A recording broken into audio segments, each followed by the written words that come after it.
And if you really look at the evolution of data, we start off in a very structured way, right? And we started off in these, very relational databases, table-based databases, and we moved to sort of NoSQL databases, wide column stores, key value stores, object databases, and now, as we entered the IoT era, as we entered the area of having large amounts of compute power and storage resources, data has become more and more unstructured, and we really need a way to be able to store, index, and search all of those pieces of data. And the way that we do it today, or the best way I would say that we do it today, is with deep learning models. Now, this image here is very, very highly simplified, but I think it should hopefully give everybody a bit of background about how vector search works, why vector search is important. The idea that we have so much unstructured data today, and we use these trained ML models to generate embeddings for them, and to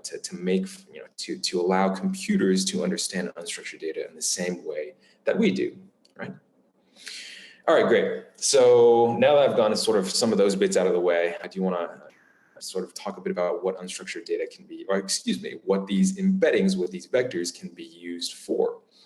So you see up here on the left, these are actually digits. And what we've done here, I suppose the author of these images has done here, is actually take these digits, run them through a neural network model, in this case a ConvNet, take the embeddings and find the nearest embeddings in a data set of these images, related, as closely related as possible to the query image. So you can see in this case, the top row is simply a variety of 2s. The second row is a variety of 6s, 7s, 8s. You do see a bit of 5s in there, but semantically, these 5s are written in a very similar way to these 8s, and 6s at the very bottom. These are again, as I mentioned, the nearest neighbors in this high dimensional vector space to these input digits.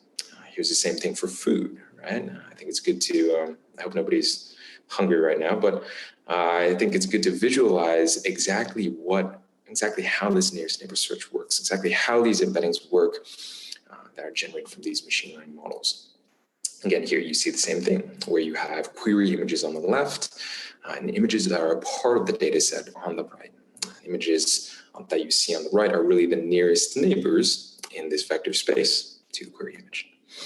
You can do the same thing with words, right? So you have, for example, at the very top, you have sort of more, these are embeddings generated for individual words. At the very top, you have these sort of more, I'm not sort of in this particular space, but you have more scientific words, molecules, proteins, ions. At the bottom, you'll see a lot of names: Chris, Frank, Lee, Tom, Gary, Phil. And on the right, you'll see a lot of these processes, a lot of functions. And really, this is a word cloud that's generated in the TensorFlow, I believe it's called TensorFlow projector. And it really goes to show you the power that vectors have, not just in images, but also for text as well, and for many, many other modalities. And vector search can really be used across, as I mentioned, images, video, audio, natural language, and also less mundane examples of unstructured data as well. Geospatial data, molecular structures, DNA, so on and so forth.